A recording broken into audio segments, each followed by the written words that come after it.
اعوذ باللہ من الشیطان اللعین الرجیم بسم اللہ الرحمن الرحیم الحمد للہ علی ما انعم ولہ الشکر علی ما الہم والثناء بما قدم من عموم نعم ابتدأها وسبوغ آلاء اسداها وتمام منن ولاها جمع عن الإحصاء عددها وناء عن الجزاء يمدها وتفاوت عن الإدراك أبدها وندبهم لاستزادتها بالشكر لاتصالها واستحمد إلى الخلائق بإجزالها وسنى بالندب إلى أمثالها ثم الصلاة والسلام والتحية والإكرام على صاحب السكينة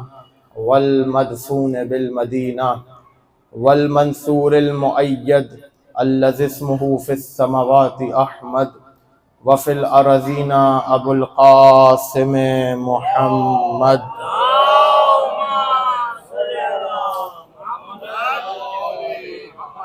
وأهل بيته الطيبين الطاهرين المعصومين المظلومين المنتخبين المنتجبين لا سيما حجة الله في أرضه وعين الله في خلقه ونور الله الذي يهتدي به المهتدون ويفرج به عن المؤمنين وغوث المستغيثين والملهوفين أعني الإمام المهدي من آل ياسين عجل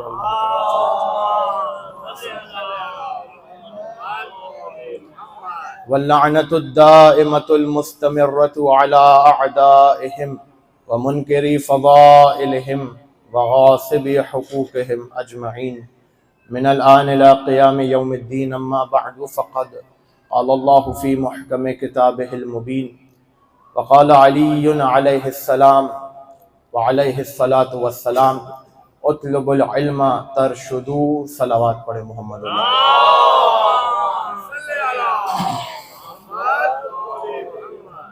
نوچندی جمعرات کی مجالس کا اور دعائے کمیل کا یہ سلسلہ ہے، اور یقیناً کافی حد تک آپ حضرات موضوع سے بھی واقف ہوں گے، اور اس موضوع کی ایک اچھی چیز جو مجھے لگی وہ یہ کہ علم کی اہمیت وہ بتائے جو اس کائنات میں بعد رسول سب سے بڑا عالم ہو،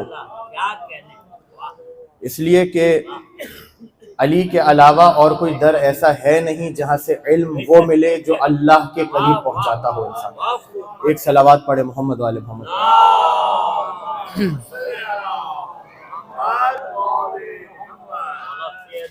آپ کے اور میرے امیر المومنین علی ابن ابی طالب علیہ السلام، اللہم صلی علی محمد وعلی محمد. امام کی ایک حدیث سے اس گفتگو کا آغاز کروں گا کہ امیر المومنین نے فرمایا اطلب العلم ترشدو، علم حاصل کرو تاکہ راہ راست پر آ سکو.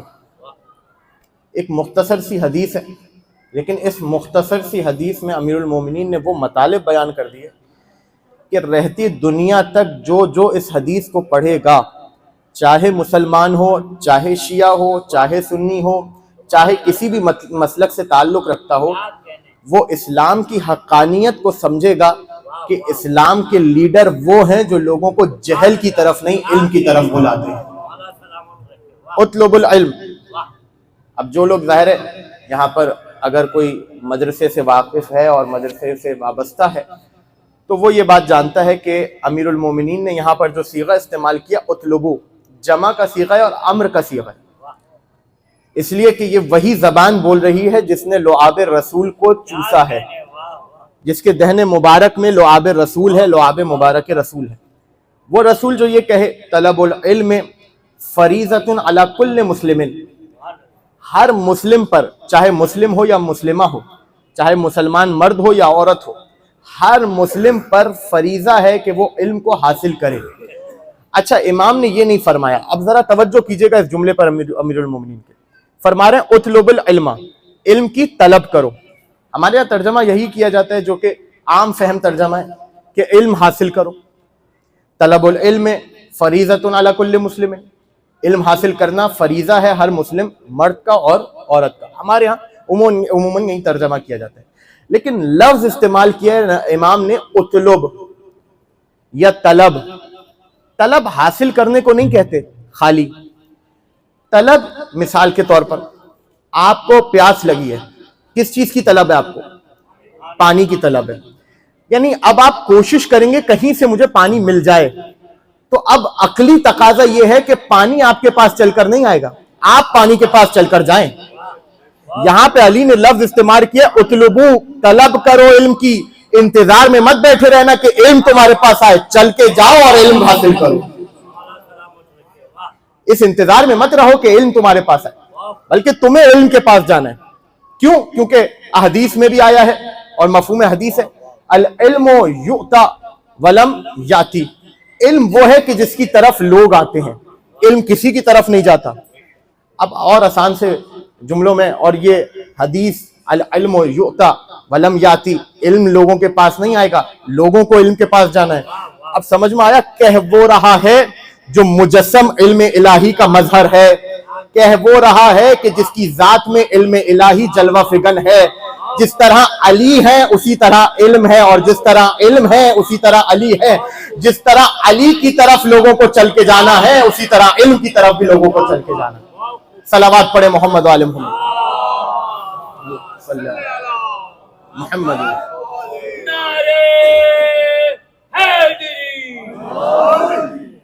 تو اب کسی بھی زمانے میں آپ چلے جائیں، انبیاء کا زمانہ ہے، ائمہ کا زمانہ ہے، اصحاب کا زمانہ ہے، توجہ کیجئے گا بہت، تابعین کا زمانہ ہے، تبع تابعین کا زمانہ ہے. یعنی اگر سوچیں اور فکر کریں تو حضرت آدم سے لے کر اب تک اور قیامت تک، یہاں سے قیامت تک انسان ہر منٹ ہر لحظہ ترقی کی طرف جا رہا ہے. اور جیسے جیسے انسان ترقی کی طرف جا رہا ہے ویسے ویسے، تجربہ آپ کے حوالے کر رہا ہوں، یقیناً بزرگ بھی بہتر جانتے ہیں، جوان اس چیز کو درک کریں گے اور سمجھیں گے کہ یاد رکھیے گا جیسے جیسے انسان ترقی کی طرف جا رہا ہے ویسے ویسے انسان کا رزق بڑھتا جا رہا ہے. رزق انگلش والا رزق بڑھتا جا رہا ہے.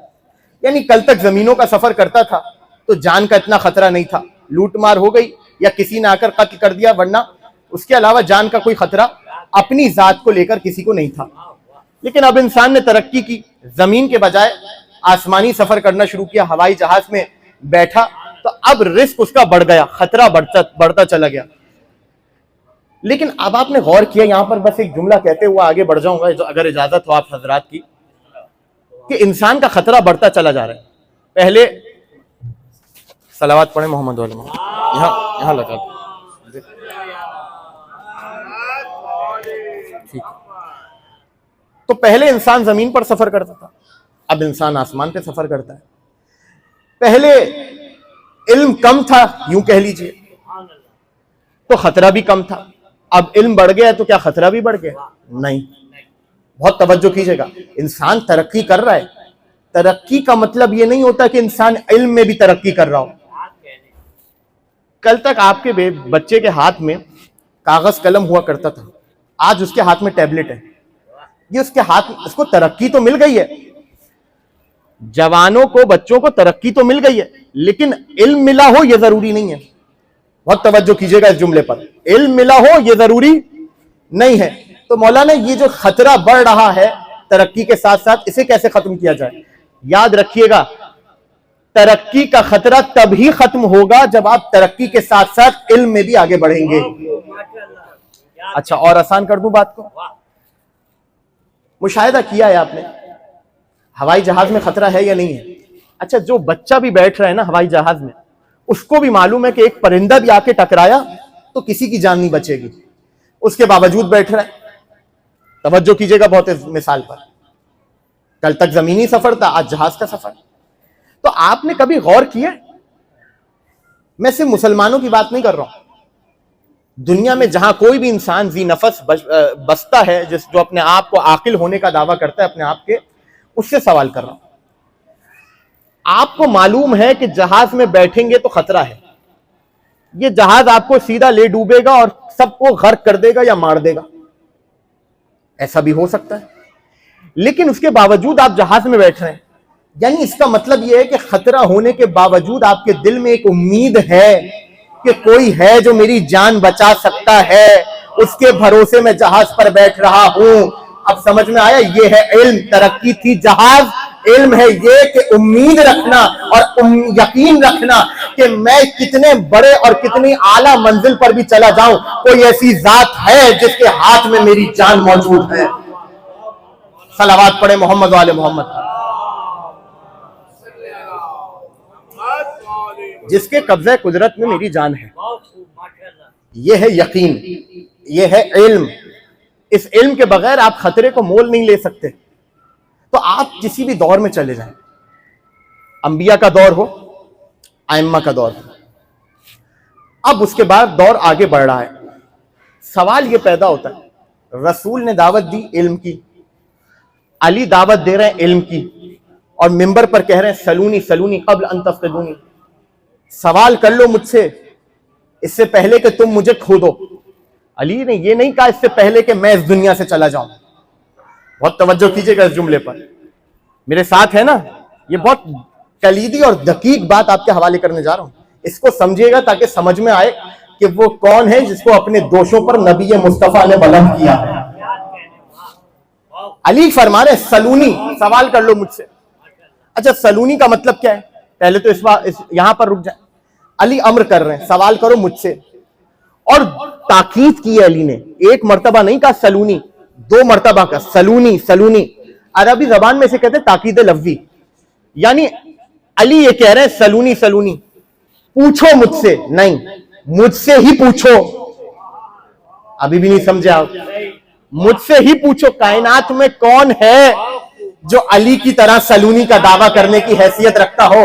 ہاں میں دقیق روایت میں تاریخ میں نہیں جاؤں گا, بس ایک جملہ کہہ کر آگے بڑھ رہا ہوں. یاد رکھیے گا علی کے مقابلے پر آ کر جس نے بھی سلونی کا دعویٰ کرنے کی کوشش کی ہے عورتوں کے ہاتھوں ذلیل ہوا. عورتوں کے ہاتھوں ذلیل ہوا. تو سلونی امیر المومنین فرما رہے پوچھو مجھ سے پوچھو, قبل ان تفقدونی, سے پہلے کہ تم مجھے کھودو. فقدان, تم مجھے کھودو, کیا مطلب ہے؟ میں اس دنیا سے چلا جاؤں. علی اس دنیا سے چلے گئے. اب کون ہے سلونی کہنے والا؟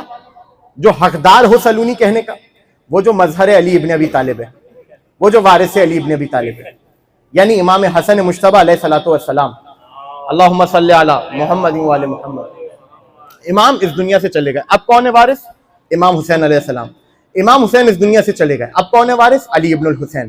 علی ابن الحسین کے بعد محمد ابن علی, پھر جعفر ابن محمد, پھر موسیٰ ابن جعفر, پھر علی ابن موسیٰ, پھر محمد ابن علی, پھر علی ابن محمد, پھر حسن ابن علی.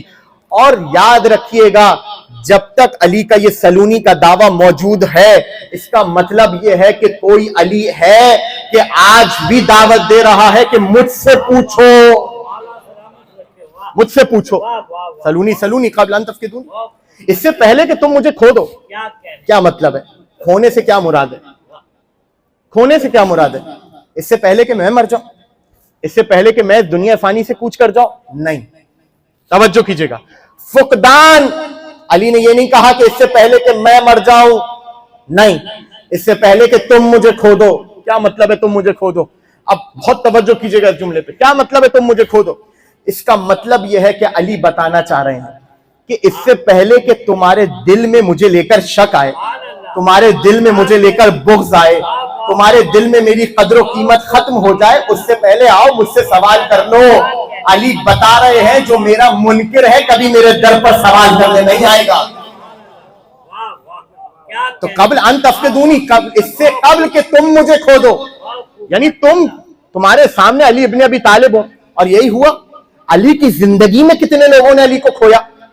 ساری تاریخ آپ کے سامنے آ رہے ہیں. یا علی میرے سر پہ بال کتنے, دودھ کا ذائقہ کیا ہے؟ علی کہہ رہے ہیں مجھ سے زمین کے راستوں سے زیادہ آسمان کے راستوں کا سوال کرو, میں آسمان کے راستوں سے واقف ہوں. یعنی علی چاہتے یہ ہیں کہ ہر وہ شخص جس نے محمد الرسول اللہ کا کلمہ پڑھا ہے وہ زمین پہ نہیں بلکہ آسمانوں کا سفر کرے, آسمانوں کا سفر کر. تو اب جو علی کہہ رہے ہیں دیکھیں علم یاد رکھیے گا حدیث میں موجود ہے کہ علم وہ شے ہے کہ جو خرچ کرنے سے کبھی کم نہیں ہوتا، الٹا بڑھتا ہے۔ علم وہ چیز ہے، تو کوئی دور ایسا نہیں ہے کہ جس میں علم مر گیا ہو۔ جب تک وارثان علم الہی موجود ہیں علم مر نہیں سکتا۔ ہاں جتنے بھی ادوار اس عالم میں آئے ہیں ان تمام ادوار میں ترقی ضرور ہوئی، ماڈرن ایجز ضرور دیکھی گئی۔ اب جیسے مثال کے طور پر جو لوگ رسول سے پہلے زندہ تھے، جاہلیت کا زمانہ، امیر المومنین کا زمانہ آیا، ایک ماڈرن زمانہ تھا ان کے لیے، آپ کے لیے نہیں تھا، آپ کے لیے قدیم زمانہ تھا۔ لیکن وہ جو رسول کی بعثت سے پہلے موجود تھے یا حضرت عیسیٰ کے دور میں موجود تھے، ان کے لیے نسبتاً دیکھا جائے تو علی کا زمانہ ماڈرن ایج ہے یا نہیں ہے، جدید زمانہ ہے یا نہیں ہے؟ توجہ کیجئے گا، جدید زمانہ ہے یا نہیں ہے؟ تو اس سے ایک چیز سے یہ پتہ چلی کہ جو علی کہہ رہے ہیں اطلب العلم ترشدو، علم حاصل کرو تاکہ راہ راست پر آ جاؤ، اس حدیث کا تعلق امیر المومنین علی ابن ابی طالب علیہ السلام، اس حدیث کا تعلق امیر المومنین کے صرف اس عہد سے نہیں ہے جس عہد میں علی ارشاد فرما رہے ہیں، آدم سے لے کر عیسیٰ تک اور عیسیٰ سے لے کر اب علی تک اور علی کے بعد جتنی حجتیں آئیں گی ان تک یہ جملہ علی کا امر ہے، اطلب العلم، علم حاصل کرو، طلب کرو، علم کی طرف قدم بڑھاؤ تاکہ تم راہ راست پر آ سکو۔ تو ہر زمانہ جو زمانہ لوگ دیکھ رہے تھے، جو لوگ امیر المومنین کے زمانے میں زندہ تھے، امام حسن علیہ السلام کا زمانہ آیا، ان کے لیے وہ زمانہ جدید تھا، ماڈرن تھا۔ پھر امام حسین علیہ السلام کا زمانہ آیا، ان کے لیے وہ زمانہ ماڈرن تھا۔ یعنی جیسے جیسے زمانہ آگے بڑھتا جا رہا ہے جدت آتی جا رہی ہے، لیکن علی ابن ابی طالب کا جملہ اپنی جگہ ہے۔ بہت توجہ کیجئے گا اس جملے پر، زمانہ بدلتا جا رہا ہے، ترقی ہوتی جا رہی ہے، جدت آتی جا رہی ہے، ماڈرن ہوتا جا رہا ہے زمانہ، لیکن اس کے باوجود علی کے جملے میں کوئی تحریف نہیں ہو رہی ہے، علی کے جملے میں جدت نہیں آ رہی ہے، علی کا جملہ اپنی جگہ ہے۔ اب سمجھ میں آیا قرآن کیا ہے؟ قرآن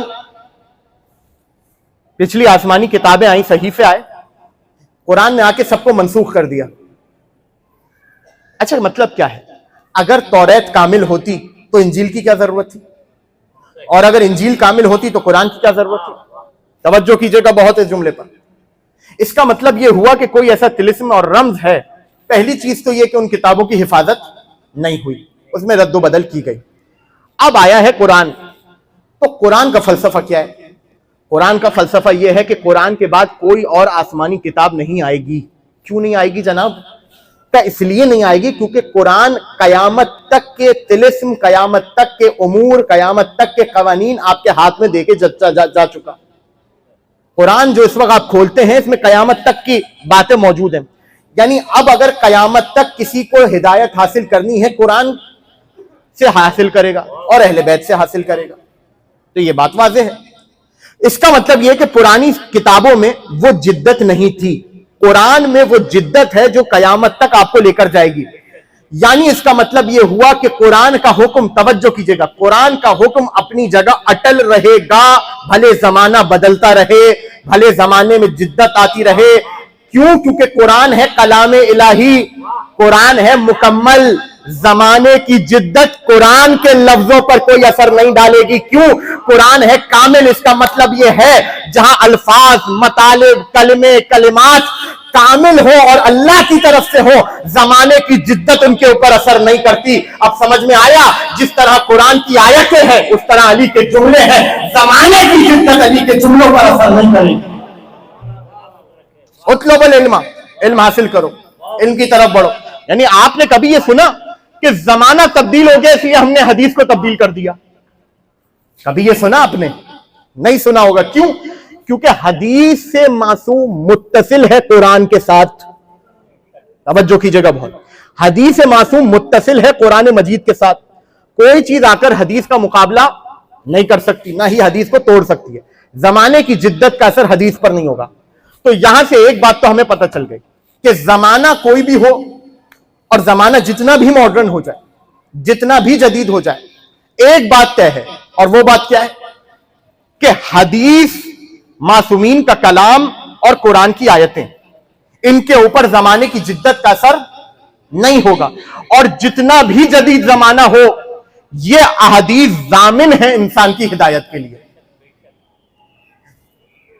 تو اگر آج کے دور میں کوئی قرآن نہ پڑھے اور علی اور اولاد علی کی احادیث کو نہ دیکھے, رسول اور آل رسول کی احادیث کو نہ دیکھے, اور پھر یہ کہے کہ یہ جو مطلب ہے, یہ جو معاملہ ہے, یہ جو بات ہے وہ نئی بات ہے, توجہ کیجئے گا, وہ نئی بات ہے, یعنی اس سے پہلے یہ بات موجود نہ تھی, انسانوں کی زبان پر ہو نہ ہو قرآن اور سنت میں موجود ہوگی. اور دوسری بات یہ کہ دیکھیں, اگر میں ابھی یہاں بیٹھا ہوا کسی جزئی مسئلے پہ بات کروں تو جب تک وہ مسئلہ ہے تب تک میری بات صحیح ہے, جہاں وہ مسئلہ برطرف ہو جائے گا میری بات پرانی ہو جائے گی. لیکن اگر میں کوئی کلی بات کروں, کوئی لارج اسکیل پر بات کروں, ہے نا آپ حضرات کی توجہ, میں چاہتا ہوں کہ جو موضوع دیا ہے اس کا حق ادا کر سکوں, جو لارج اسکیل پر بات کروں تو اب میری بات فوت نہیں ہوگی, کیونکہ جب اس کے ضمن میں کوئی بھی چیز آئے گی میری بات کا اجرا ہوتا رہے گا. بات واضح ہوئی؟ اسی طرح علی اور اولاد علی کا کلام ہے, یعنی امیر المومنین نے جزیات پر کم بات کی ہے, کلیات پر زیادہ بات کی ہے. یعنی آپ کو قوانین اور قاعدے دے کر علی ابن ابی طالب چلے گئے اس دنیا سے ظاہری طور پر, لیکن آج بھی اس قاعدے کو اگر آپ اپلائی کریں اپنے معاشرے میں تو آپ کو علی ابن ابی طالب سچے نظر آئیں گے. کیوں؟ اس لیے کہ علی کی نگاہیں صرف ماضی, دیکھیں ہم اور آپ وہ ہیں تاریخ پڑھی, ماضی اور حال کو دیکھا اور فیصلہ کر لیا, لیکن علی کہتے ہی وہ اسے ہیں کہ جو ماضی اور حال پہ نہیں بلکہ مستقبل پر بھی نظر رکھتا ہو. جبھی تو علی نے یہ جملہ کہا تھا نا کہ اے کمیل ابن زیاد, میں وہ دور دیکھ رہا ہوں جب لوگ ایک شیشے پر, ایک کانچ پر دور دراز کی خبریں معلوم کر لیں گے. بہت توجہ کی, اشارہ کر رہے ہیں علی اپنے زمانے کے بعد آنے والی ماڈرن ایج کا, اس طرف اشارہ کر رہے ہیں. اور اس طرح کئی احادیث آپ کو ملیں گی. علائم ظہور اٹھا کے دیکھیے امام زمانہ علیہ الصلوۃ والسلام کے ظہور سے پہلے, اللہم صلی علی محمد. ائمہ نے بہت سی باتیں ایسی کی ہیں جو آج آپ کو صادق ہوتی ہوئی نظر آئیں گی. تو یہ کیا تھا؟ یہ تھا علم الہی جو زبان معصوم سے جلوہ فگن ہو رہا تھا. توجہ کیجئے گا. تو اب میں بالکل غیر جانبدار ہو کر اب بات کرنا چاہ رہا ہوں, اگر آپ حضرات کی اجازت ہے تو. اجازت ہے؟ ایک بلند آواز سے درود پڑھیں محمد والا.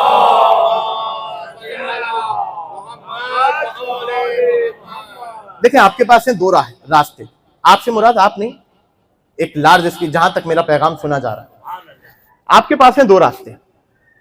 ایک راستہ تو یہ کہ آپ یہ عقیدہ رکھیں, آپ کا یہ نظریہ ہو, آپ کی یہ سوچ ہو کہ فلاں مسئلے میں یا کچھ مسائل میں علی سے زیادہ آج کا کوئی پروفیسر جانتا ہے. توجہ کیجئے گا بہت اس بات پر. آپ کا پہلی بات تو یہ عقیدہ ہو کہ علی سے زیادہ کوئی اور ہے جو جانتا ہے. اگر آپ کا یہ عقیدہ ہے تب تو آپ کو اجازت ہے کہ آپ علی کے علاوہ کسی اور کے دروازے پہ جا سکتے ہیں. عقلی طور پر بات کر رہا ہوں. دیکھیں ایک حجت امام موسیٰ کاظم علیہ السلام کی حدیث ہے, اللہم صلی علی محمد وعلی. حجت دو قسم کی ہوتی ہے, ایک حجت ہوتی ہے ظاہری اور ایک حجت ہوتی ہے باطنی. ظاہری حجت انبیاء اور امام, باطنی حجت انسان کی عقل. توجہ کیجئے گا, بہت توجہ کیجئے گا. ایک عجیب و غریب جملہ آپ کے حوالے کر رہا ہوں, شاید کہ کسی حوالے سے نیا جملہ ہو. بالفرض ابھی وہ جو دو راہیں ہیں وہ میں نے روکی ہیں, لیکن ابھی میں آپ کو عقل کی پاور سمجھانا چاہ رہا ہوں. بالفرض ایک مفروضہ ہے, سپوزیشن ہے, بالفرض امیر المومنین کی امامت پر اور ان کی لیڈرشپ پر نہ قرآن کی کوئی آیت ہو نہ رسول کی کوئی حدیث ہو, کچھ بھی نہ ہو علی کی امامت کو ثابت کرنے کے لیے. دیکھیں امیر المومنین کا اللہ سے جو روحانی معاملہ ہے, جو مانوی معاملہ ہے, وہ میں اور آپ تو درک کر ہی نہیں سکتے. تو بہت توجہ کیجئے گا. ہماری نماز میں کیا کیفیت ہے اس کا قیاس اس سے نہیں ہو سکتا کہ علی کی نماز میں کیا کیفیت ہوگی. ہماری روزے میں کیا کیفیت ہے یا اذکار میں کیا کیفیت ہے اس کا مقابلہ ہرگز قطعاً اس چیز سے نہیں ہو سکتا جو علی کی کیفیت ہے. تو علی کے روحانی منصب کو، مانوی منصب کو، مانوی اقتدار کو تو میں اور آپ درک نہیں کر سکتے. فضائل پڑھنا اور بات ہے، درک کرنا اور بات ہے. علی کو درک وہ کرے کہ جس کو عباس علمدار کہتے ہیں. میں اور آپ علی کے جوتی کے تسمے کا حق ابھی ادا نہیں کر سکتے، تو ہم اور آپ تو جان نہیں سکتے. لیکن تاریخ اٹھا کر دیکھیے، تاریخ کی بات کر رہا ہوں، قرآن و حدیث کی بات نہیں کر رہا. تاریخ اٹھا کر دیکھیے. اور تاریخ کا تعلق کسی مذہب سے نہیں ہوتا. وہ مسلمان لکھے یا غیر مسلم لکھے، سب نے امیر المومنین علی ابن ابی طالب کا ایک کردار لکھا، ایک بشری کردار لکھا جو بشری تقاضوں پر منحصر ہے. توجہ کیجئے گا بہت، بشری کردار. اور وہ کردار کیا؟ علی چلتے کیسے ہیں، علی بولتے کیسے ہیں، علی بیٹھتے کیسے ہیں، علی لوگوں سے بات کیسے کرتے ہیں، علی لوگوں کے معاملات کیسے دیکھتے ہیں، علی کے سیاسی امور کیا ہیں، علی کے خلافتی امور کیا ہیں. یہ تمام چیزیں تاریخ کی کتابوں میں موجود ہیں. اگر آپ بالفرض تھوڑی دیر کے لیے یہ مان لینا، توجہ کیجئے گا اس جملے پر، آپ کے حوالے کر رہا ہوں یہ جملہ، اگر تھوڑی دیر کے لیے بس آپ یہ مان لینا، تھوڑی دیر کے لیے، کہ نہ کوئی قرآن کی آیت ہے علی کی شان میں، نہ کوئی حدیث ہے جس نے علی کی امامت کو واضح کیا ہو اور اس کے اوپر دلیل قائم کی ہو، تب بھی علی کی جو بشری حیات ہے وہ مجبور کرتی ہے انسان کی عقل کو یہ ماننے پر کہ بعد رسول اگر کوئی امام ہو سکتا ہے تو وہ علی بن ابی طالب ہے. صلوات پڑھیں مولا علی کی شان میں.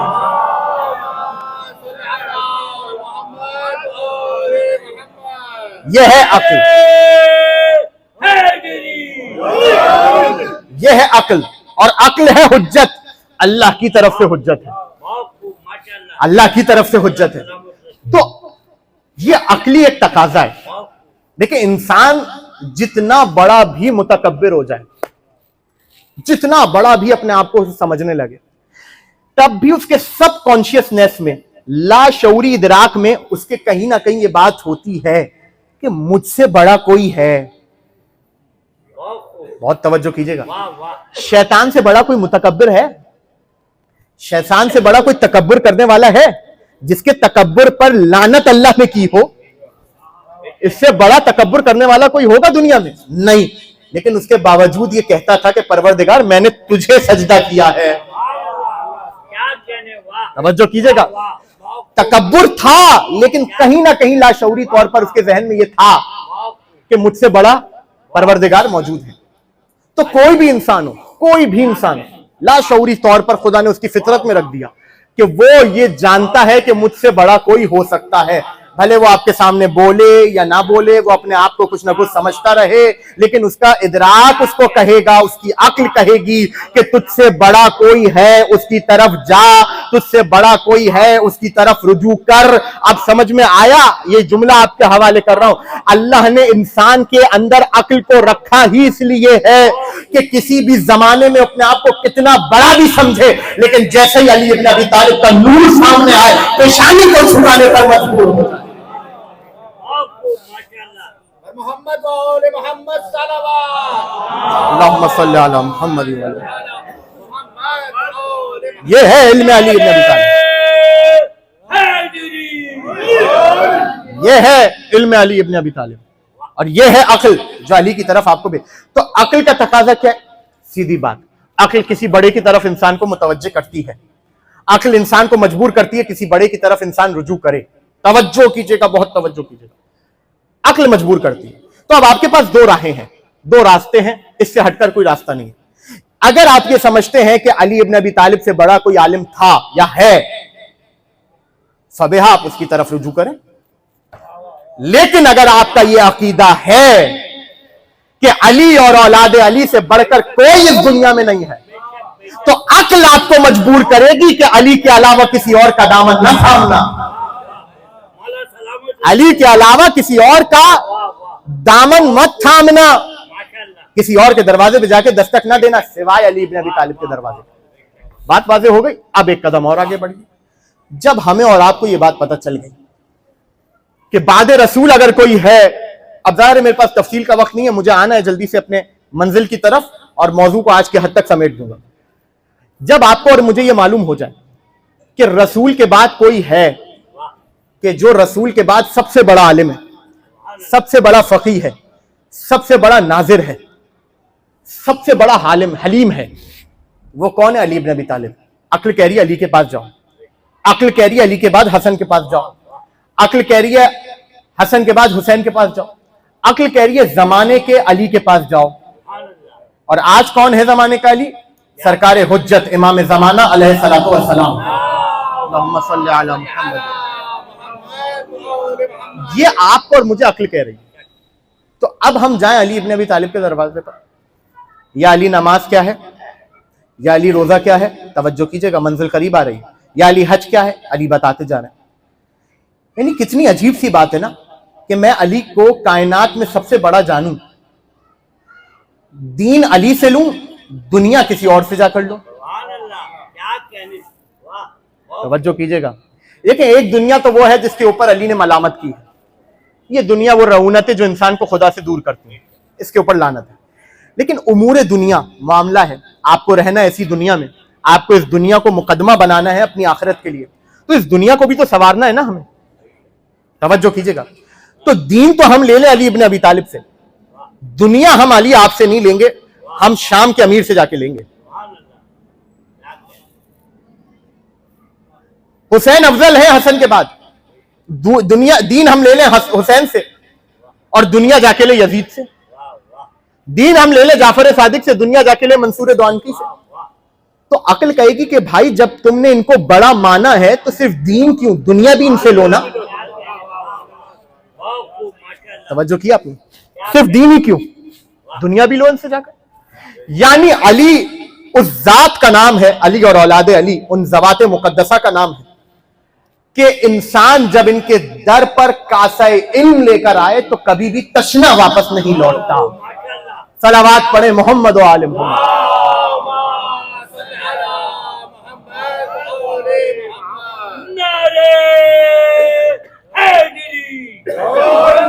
تو اب ایسا ہو نہیں سکتا کہ علی اور اولاد علی آپ کے کاسہ علم میں دین کے امور تو حوالے کریں آپ کے, اور دنیا میں آپ کو چھوڑ دیں کسی اور کے اوپر. یہ نہیں ہو سکتا. ضروری ہے کہ ہر زمانہ, ہر انسان جس دور میں بھی آنکھ کھول رہا ہے, اس کے پاس علی اور اولاد علی کا وہ ذخیرہ ہونا چاہیے کہ اسے دین بھی ملتی رہے, دنیا بھی ملتی رہے. اور یاد رکھیے گا, رسوا ہے بس وہ شخص جو علی کے علاوہ کہیں اور دنیا کو تلاش کرتا ہے. تو آج آپ دیکھ لیجئے, آپ کا اور میرا دور جدید علوم متعارف ہوتے چلے جا رہے ہیں. اور یاد رکھیے گا, گفتگو تھوڑے 5 منٹ اگر آگے بڑھ جائیں تو مسئلہ تو. امام کی حدیث ہے, امام محمد باقر علیہ الصلوۃ والسلام, اللہم صلی علی محمد. اور دیکھیں یہ بات میں واضح کر چکا کہ امام کی جو حدیث ہے, معصوم امام معصوم کی جو حدیث ہے, زمانے کی جدت کا اثر اس کے اوپر نہیں ہوتا. زمانہ امام کے کلام کا محتاج ہے, امام کا کلام زمانے کا محتاج نہیں. تو امام نے ایک جملہ فرمایا, اس جملے کو سمجھانے سے پہلے اگر بات تھوڑی سی, اس نوچندی شب جمعہ میں آپ بیٹھے ہیں تو یقیناً پروردگار سے, امیر المومنین سے مدد حاصل کریں, تو ایک جملہ آپ کے حوالے کروں. دیکھیں 2 قسم کے وجود ہیں, اہل علم میرے سامنے تشریف فرمائیں. دو قسم کے وجود ہوتے ہیں. ایک وجود ہوتا ہے آپ کا ذہنی وجود, جو آپ اپنے ذہن میں بناتے ہیں. ایک وجود ہوتا ہے خارج میں, یہ جو چیزیں آپ کے سامنے جو آپ کو آنکھوں سے نظر آ رہی ہیں, جنہیں آپ ہاتھ سے چھو سکتے ہیں, جنہیں آپ سونگھ سکتے ہیں, جنہیں آپ چکھ سکتے ہیں, ٹھیک ہے, جنہیں آپ سن سکتے ہیں, یہ تمام چیزیں ہیں وجود خارج. یہ خارجی وجود ہیں سارے. اب جو ذہن میں آپ کے وجود آیا ہے نا, مثال کے طور پر ابھی آپ سب مجھے دیکھ رہے ہیں, میں آپ سے کہوں قلم, آپ کے ذہن میں قلم کا ایک وجود آ گیا. توجہ کیجئے گا بہت. اب میں آپ کو کہتا ہوں کہ اس قلم سے لکھ کے دکھائیں. توجہ ہے نا آخری بندے تک. اس قلم سے لکھ کے دکھائیں, آپ لکھ پائیں گے؟ نہیں, وجود ذہنی ہے. ہاں, اس کا مظہر جب آپ کے وجود خارج میں نظر آئے گا جو آپ کے ہاتھ میں ہوگا تو آپ اسے لکھ سکتے ہیں. بات واضح ہو گئی؟ اچھا دوسری چیز، ایک بات یہ ہو گئی. دوسری بات یہ کہ وجود خارج تو فنا ہو سکتا ہے، خارجی وجود فنا ہو سکتا ہے، لیکن جو وجود آپ کے ذہن میں ہے وہ فنا نہیں ہوگا. کسی کے دادا پردادا جنہوں نے دیکھا ہو اپنے دادا پردادا کو، ان کا ایک وجود آپ کے ذہن میں ہے یا نہیں ہے؟ ان کا وجود خارج فنا ہو گیا، ان کا وجود ذہن فنا نہیں ہوا. تو وجود ذہنی جو ہوتا ہے وہ وجود خارجی سے بڑا ہوتا ہے، افضل ہوتا ہے. کیوں؟ کیونکہ وجود خارجی کو تو فنا ہے، وجود ذہنی کو فنا نہیں. یہ خدا نے انسان کو وہ نعمت عطا کی ہے کہ جس پہ وہ شکر کرتا رہے تو حق ادا نہیں ہوتا. اور توجہ کیجیے گا. تو علماء نے ان دو وجود کو دو اور نام دیے، اجازت ہے. وہ دو نام کیا ہے؟ کہ ایک وجود جو آپ کے ذہن میں آ رہا ہے یہ ہے وجود ذہنی، اسے علماء نے کہا معقولات. جو عقل میں آئے اسے کہتے ہیں معقول. کیا کہتے ہیں؟ بولے میرے ساتھ، ایک ایک بچہ بولے. کیا کہتے ہیں؟ معقول. اور ایک وجود جو آپ جسے محسوس کر سکتے ہیں اسے کہتے ہیں محسوسات. کیا کہتے ہیں؟ ابن سینا کا جملہ آپ کے حوالے کروں. معقولات افضل ہے محسوسات سے. محسوسات کو فنا ہے، معقولات کو فنا نہیں ہے. معقولات میں اتنی طاقت ہے کہ آپ کے محسوسات میں اثر پیدا کر سکتے ہیں. توجہ کیجئے گا. اور اگر معقول نہ ہو تو محسوس کی حیثیت کیا ہے، محسوس کی اوقات کیا ہے اگر معقول نہ ہو. بات سمجھ میں آ گئی؟ اب ابن سینا کا جملہ سنیے. وہ فرماتے ہیں العلی بین الاصحاب کالمعقول بین المحسوسات. علی کا وجود اصحاب رسول میں ایسا تھا جیسے محسوسات میں معقولات کا وجود ہوتا.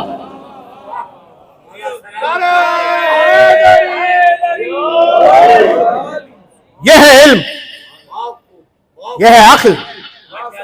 تو ہر وہ ذہن جو آپ کے وجود ہر وہ وجود جو آپ کے ذہن میں آئے یا خارج میں ہو، کوئی بھی ہو.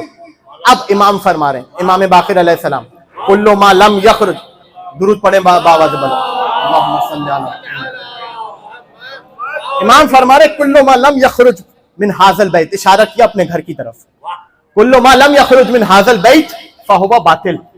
جو کوئی چیز بھلے ذہنی ہو بھلے خارجی ہو، کوئی بھی چیز اگر اس گھر سے نہ نکلے تو سمجھ جانا وہ باطل ہے، وہ باطل ہے. اپنے زمانے کی بات نہیں کر رہے امام، ہر زمانے میں جا کر دیکھو. آج لوگ مجھ سے سوال کرتے ہیں یا کسی سے سوال کرتے ہیں، مولانا اسلام ہے، دین ہے، آپ بتائیے ہم کون سی معلومات حاصل کریں، کون سے علم کے شعبے کی طرف جائیں. یاد رکھیے گا امام کی حدیث آپ کے حوالے کر دیا، جو کوئی شعبہ اس در سے نکلتا نظر آئے بس وہی ہم سے، باقی سب باطل ہے. صلوات پڑھیں امام کی ذات.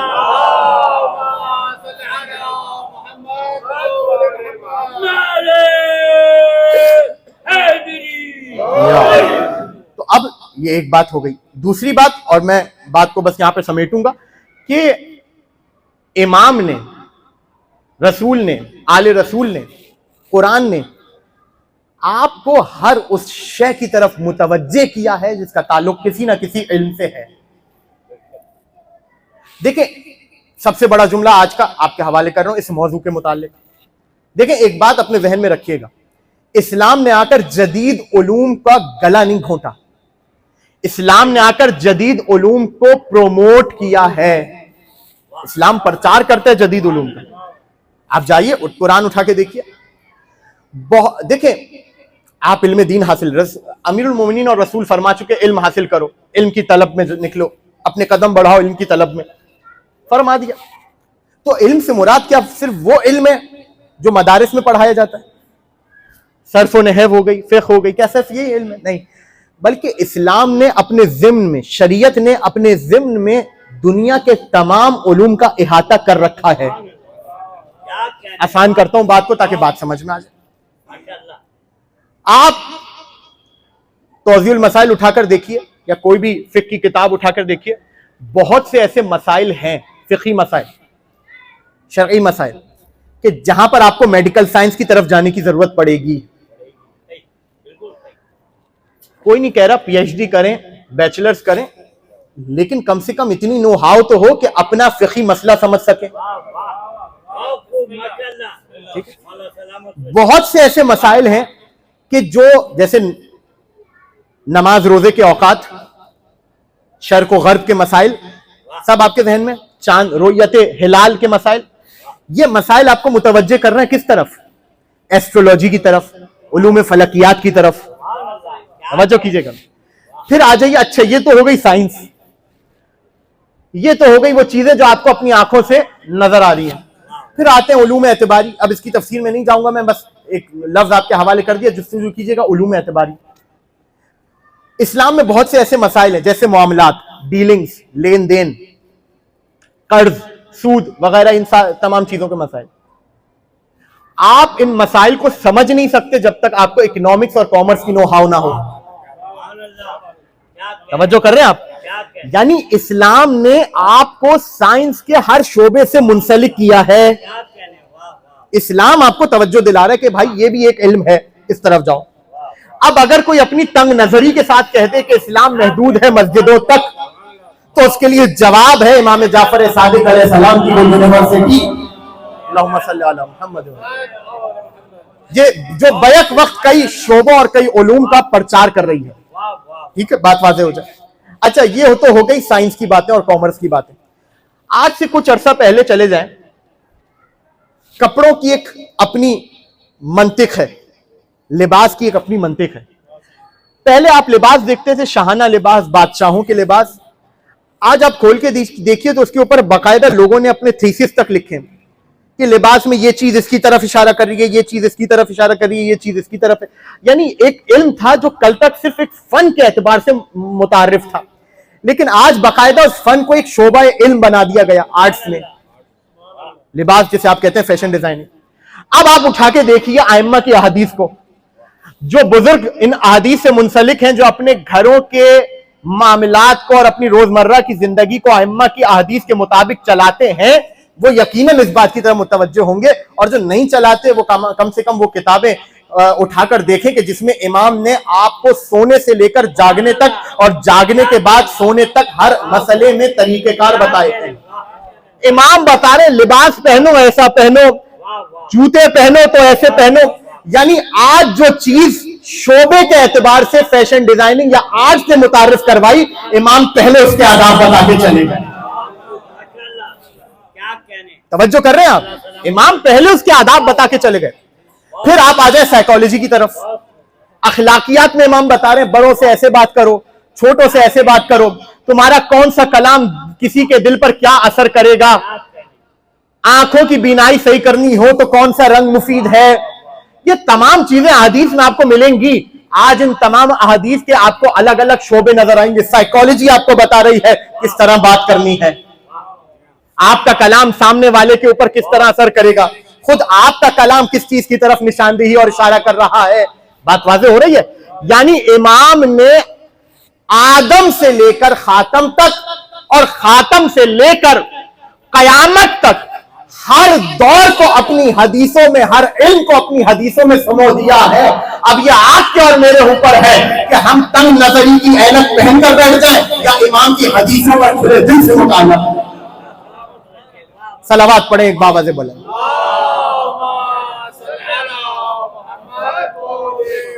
یعنی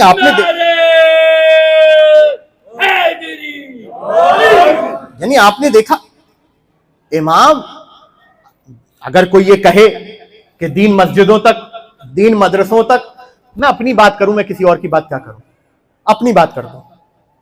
میں ایک عرصے تک علوم دنیاوی حاصل کرنے کے بعد، بیچلرز کے بعد میں پہنچا مدرسے، وہاں مطالعہ کیا. لیکن جب امام کی حدیثوں کو کھول کر دیکھا اور حدیثوں کو سمجھنے کے قابل ہوئے، خدا کی قسم جائیے طب معصومین اٹھا کر دیکھیے، بلکہ امام کی ہر حدیث کو اس کے شعبے کے بندے کے پاس لے کے جا کے بیٹھیے، ہر بندہ کہے گا اس حدیث کا تعلق ہمارے شعبے سے ہے. کل تک ایک فیلڈ تھی خالی میڈیکل ایک فیلڈ تھی، میڈیکل سائنسز. آج خود اس میڈیکل میں ہزاروں شعبے بننا شروع ہو گئے. کارڈیولوجسٹ، فزیو تھراپسٹ، گائنوکالوجسٹ، کتنے شعبے اس میں بننا، یورولوجسٹ، اور نہ جانے کتنے ڈرماٹولوجسٹ، کتنے شعبے اس میں بننا شروع ہو گئے. اب جائیے، ایک مثال دے رہا ہوں، ایک سرسری سی مثال دے کے آگے بڑھ جاؤں. آج جتنے بھی ڈرماٹولوجسٹ ہیں وہ اسکن کی یعنی آپ کی جلد کی ٹوننگ کے لیے جلد کو اچھا بنانا ہے وہ کہتے ہیں عرق گلاب کا اس کے استعمال کیجیے. اب کوئی کہے یہ آج کے ڈاکٹر نے کہا ہے تو جھوٹ بول رہا ہے. امام موسیٰ کاظم فرما چکے کہ اکسیر ہے عرق گلاب تمہاری جلد کے لیے. اللہم صلی علی محمد. یعنی آپ نے غور کیا کہ آپ جتنا امام کی حدیثوں میں جاتے چلے جائیں گے آپ کو علم کا ہر دور علم کا ہر شعبہ امام کی حدیث میں نظر آئے گا. گویا کہ یہ حدیثیں آپ کو متوجہ کر رہی ہیں اس طرف کہ خبردار اسلام کو مدرسوں اور مسجدوں تک محدود نہ رکھنا. ہر دور میں جس دور میں آپ کھولو گے تمہارے سامنے امام کی حدیث آئے گی, تمہیں اپنے دور کا علم اس کے اندر نظر آ رہا ہوگا, اپنے دور کا علم اس کے اندر نظر آ. تو مولانا کیا کریں؟ میڈیکل بھی پڑھیں, کامرس بھی پڑھیں, ہم مثال کے طور پہ انجینئرنگ بھی پڑھیں, ہم آرٹس بھی پڑھیں, نہیں, اور پھر دینی تعلیم اپنی جگہ. تو اس میں توازن کیسے پیدا کیا جائے, اس میں برابری کیسے پیدا کی جائے کہ ہم دنیاوی علوم میں, اور میں ہمیشہ اس کے خلاف رہا ہوں, معذرت اگر کوئی اس جملے کے موافق ہو تو اس سے معذرت چاہتا ہوں, میں اپنا نظریہ پیش کر رہا ہوں. یہ کیٹیگرائزیشن کہ یہ دینی علم ہے اور یہ دنیاوی علم ہے, یہ آپ نے اور میں نے کی ہے. بھلا ہمیں کس نے حق دیا کہ ہم یہ طے کریں کہ یہ دینی علم ہے یا یہ دنیاوی علم ہے؟ کوئی علم ایسا ہے ہی نہیں جو علی ابن ابی طالب کی چوکھٹ سے نہ نکلا ہو. توازن ایسے پیدا کرنا ہے کہ دیکھیں آپ کو اپنے دین میں بھی آگے رہنا ہے, اپنے فقہی احکام کو بھی سمجھنا ہے.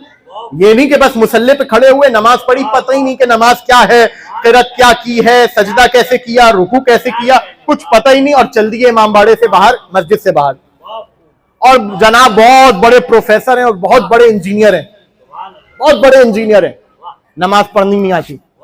یا بہت بڑے نمازی ہیں, انہیں یہی نہیں پتا کہ اپنے روزے کے مسائل کیسے حل کرنے ہیں, انہیں یہی نہیں پتا کہ مغرب کا وقت کسے کہتے ہیں, شرق و غرب کیا ہوتا ہے, انہیں یہی نہیں پتا کہ امام نے لباس کے بارے میں کیا فرمایا ہے, آرٹس کیا کہہ رہی ہے, کچھ نہیں معلوم, بس چلے جا رہے ہیں اپنی زندگی میں, مسجد سے گھر, گھر سے مسجد. تو آپ نے غور کیا اس بات پر؟ امام آپ کو حکم دے رہے ہیں, آپ کی اور میری ذمہ داری لگا رہے ہیں کہ اپنے علوم میں توازن پیدا کرو, اپنے علوم میں توازن پیدا. میں امامہ پہن کے آپ کے سامنے بیٹھا ہوں اور یہ جستجو آپ کے اور میرے اندر ہونے چاہیے. بس ختم کر رہا ہوں گفتگو. یہ جستجو آپ کے اور میرے اندر ہونی چاہیے. کوئی مسئلہ سمجھ میں نہ آئے, نکلیں اپنے گھر سے باہر. اور ظاہر ایک مطلب وقت کی تنگی کے ساتھ رہ گیا, اس پہ کبھی بات ہوئی تو ہو جائے گی, لیکن یہ بات اپنی جگہ حقیقت ہے, اپنی جگہ حقیقت ہے. آپ اپنے گھر سے نکلیں مسئلے کی تلاش کے لیے. سولجر بازار میں آپ رہ رہے ہیں, میں سولجر بازار میں نہ جانے کتنے علماء جو میرے اساتذہ بھی یہاں پر موجود ہیں اور بہت سے بڑے بڑے مجھ سے قابل اور فہیم لوگ یہاں پر موجود ہیں, میں ان کو جانتا ہوں ذاتی طور پر. ایسے علماء آپ کے علاقے میں موجود ہیں کہ جو آپ کو اس بات, آپ ان کے پاس مسئلہ لے کے جائیں, کھلے دل سے آپ کو بیٹھ کر سمجھائیں گے, کھلے دل سے بیٹھ کر آپ کو عاجزی اور انکساری کے ساتھ سمجھائیں گے. جستجو آپ کے اور میرے اندر ہونی چاہیے, اس لیے کہ علی نے مولانا صاحب کی ذمہ داری نہیں لگائی کہ علم حاصل کرو لوگوں تک پہنچاؤ, ہر فرد واحد کی ذمہ داری لگائی ہے علم حاصل کرو. اب وہ علم کوئی سا بھی ہو. اب ہمارے پاس مثال دیتا ہوں, بس بات ختم ہو گئی. ہمارے پاس میسج آتا ہے, مولانا وہ فیس بک پر ایک بندے سے بحث ہو گئی ہے فدق کے متعلق, کچھ دلیلیں بھیج دیں آپ, ہمیں حوالے بھیج دیں, سنیوں کے حوالے, اہل تشیع کے حوالے ہمیں بھیج دیں, بحث ہو گئی. میں ان سے سوال کرتا ہوں, میاں یہ بتاؤ تو فدق کو لے کر تمہارا اپنا کیا عقیدہ ہے؟ معذرت کے ساتھ, فدق کے لیے اگر تمہارے پاس معلومات ہوتی تو تم مجھ سے حوالہ مانگتے. اس کا مطلب تمہیں بھی کوئی معلومات نہیں ہے. تو پہلے اپنے مسلمات کو خود حل کرو, اس کے بعد لوگوں کو ثابت کرتے پھرنا. صلوات پڑھیں محمد و آل محمد. ختم ہو رہی ہے گفتگو. پہلے اپنے معاملات کو خود, علم کلام امیر المومنین کی امامت پر حوالے دے دیں. آپ قرآن کیوں نہیں پڑھتے؟ یہ مولانا کی کیوں ذمہ داری لگا رکھی ہے آپ نے کہ وہ آپ کو قرآن سے آیتیں نکال کے دیں, حدیثیں نکال کر دیں؟ آپ خود کیوں نہیں جستجو کر دیں؟ دیکھیں یاد رکھیے گا، یہ مطلب رہ گیا آج کی مجلس میں وقت کی تنگی کی وجہ سے، بس اشارہ کر کے آگے بڑھوں، کبھی اور تفصیل سے بات ہوگی۔ جس طرح دور آپ کا آسان ہو رہا ہے نا حصول علم کے لیے، تحصیل علم کے لیے، اتنی آپ کی اور میری ذمہ داری بڑھتی چلی جا رہی ہے۔ کل تک لوگوں کے پاس کتابیں نہیں تھی، مولانا کے پاس جاتے تھے، کتابیں مل جاتی تھی، حوالے مل جاتے تھے، اب نیٹ پر سب کچھ موجود ہے۔ آپ کی کاہلی ہے کہ آپ کوشش میں لگے کوئی مولانا حوالہ دے دے تو کاپی پیسٹ کر کے اس کو غلط ثابت کر دیں۔ آپ کی ذمہ داری ہے، اٹھائیے گوگل، اٹھائیے اپنا موبائل، نکالیے اپنے مسلمات پر حوالے، نکالیے امیر المومنین کی امامت پر دلیلیں۔ کیوں نہیں نکالتے؟ قرآن بھرا پڑا ہے علی بن ابی طالب کے فضائل سے، قرآن بھرا پڑا ہے علی کی امامت کی دلیلوں سے، حدیث رسول اہل سنت کی کتابوں میں بھری پڑی ہے جن سے علی بن ابی طالب کی امامت اور خلافت ثابت ہو رہی ہے۔ مسئلہ یہ ہے کہ میری آلکسی ہے کہ میں مولانا صاحب پہ ڈیپینڈنٹ ہوا ہوں، میں ذاکر صاحب پر ڈیپینڈنٹ ہوں، میں علامہ صاحب پر ڈیپینڈنٹ ہوں۔ میری ذمہ داری ہے، امام نے میرا ذمہ لگایا ہے، کتاب کھولو، پہلے اپنا عقیدہ صحیح کرو، پھر دوسروں کا کرو۔ صلوات پڑھے ایک دفعہ اور بابا سے۔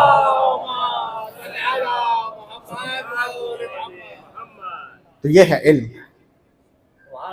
اور اس کی طرف اب ظاہر سی بات ہے جو موضوع مجھے آج دیا گیا تھا، اس موضوع پہ حق تو ادا نہیں ہو سکتا، ایک بہت ہی طویل موضوع ہے اور کئی نشستوں کا محتاج ہے یہ موضوع، تو میں آج کی حد تک صرف اتنا ہی بیان کر سکا۔ لیکن یہ بات طے ہے، اس گھر کا فرد علم پسند ہے۔ آپ کو ان کے فضائل اٹھا کے دیکھیں تو علم ملے گا، ان کی مصیبتیں اٹھا کر دیکھیں تو علم نظر آئے گا۔ بہت توجہ کیجئے گا اس جملے پر۔ دیکھیں یہ علم حسین ابن علی تھا، جانتے ہیں مدینے سے نکل رہا ہوں تو منزل کیا ہوگی۔ آج شب جمعہ ہے اور تاریخ کی مناسبت سے بس ایک دو جملے، زیادہ تفصیلی مسائب آپ کے حوالے نہیں کروں گا، لیکن اس کے باوجود حسین اپنے گھر سے نکل رہے ہیں۔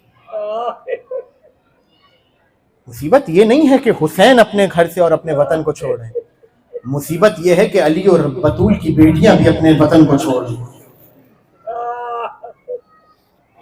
اور ایک ایسے دیار میں جا رہی ہیں جہاں چاروں طرف خونخوار درندے موجود ہیں۔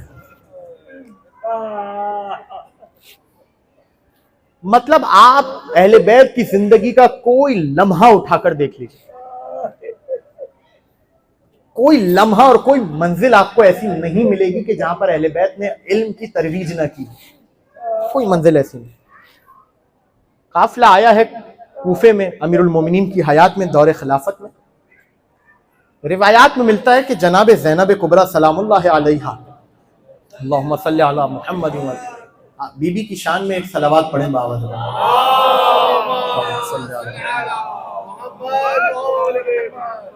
دروس تفسیر جناب زینب سلام اللہ علیہا فرش بچھا رہی ہیں درس تفسیر کا، اور عالم یہ ہے صلی اللہ علیہ یا زینب، بی بی آپ پر خدا کا درود و سلام۔ علی جیسے عالم کے ہوتے ہوئے درس تفسیر دے رہی ہے علی کی بیٹی، کوئی چھوٹی بات نہیں ہے، یہ ہے علم کا سمندر جو اس گھر سے رواں ہے۔ خواتین کو بٹھایا ہوا ہے، تربیت ہو رہی ہے، آنے والی نسلوں کی تربیت ہو رہی ہے۔ جناب زینب ضامنہ ہیں تمام نسلوں کی، اگر ان کے درس سے متمسک ہو جائے انسان۔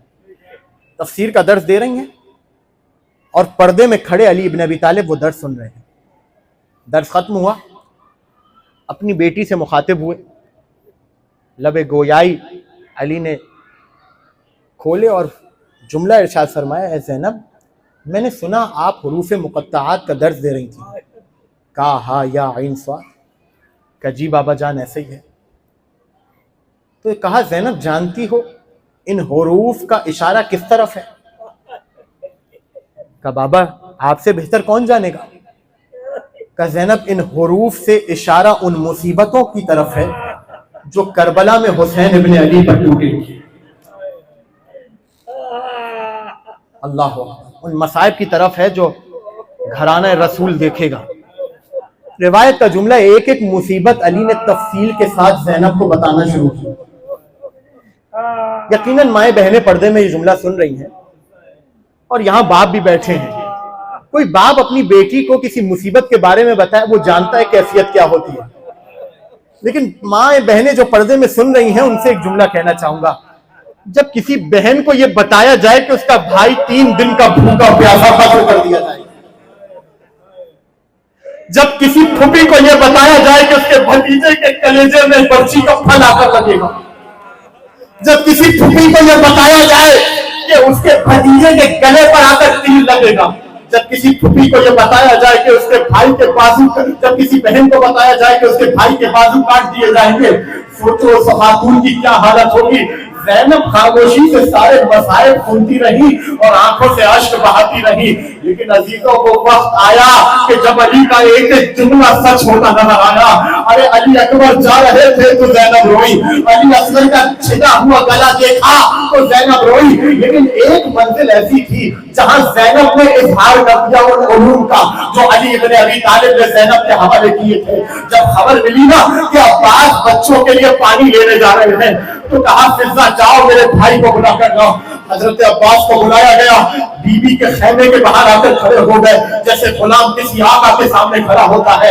آواز آئی عباس خیمے کے اندر آؤ, میں تمہارا انتظار کر رہی ہوں. عباس خیمے میں آئے, دستے ادب جوڑ کے, زانو میں ادب جوڑ کے بیٹھے, سر کو جھکایا تھا. بات جانتے ہو جب شب 21 ماہ رمضان تھی, میرے بابا نے مجھے کہا تھا اے زینب اس کوفے کو اچھی طرح دیکھ لو, یہاں پہ رسم بستہ لاری جاؤ گی, شرابیوں کا مجمع ہوگا, بے گوروں بے کفن تمہارا بھائی کربلا میں ہوگا.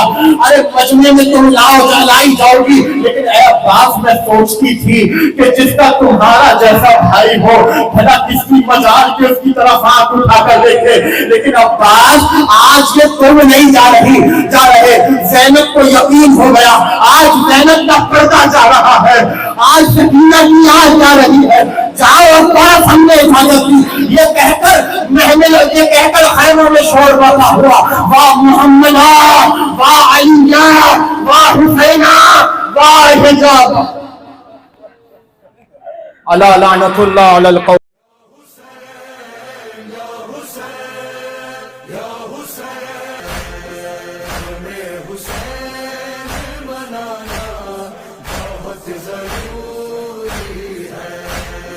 حسین شمع جلانا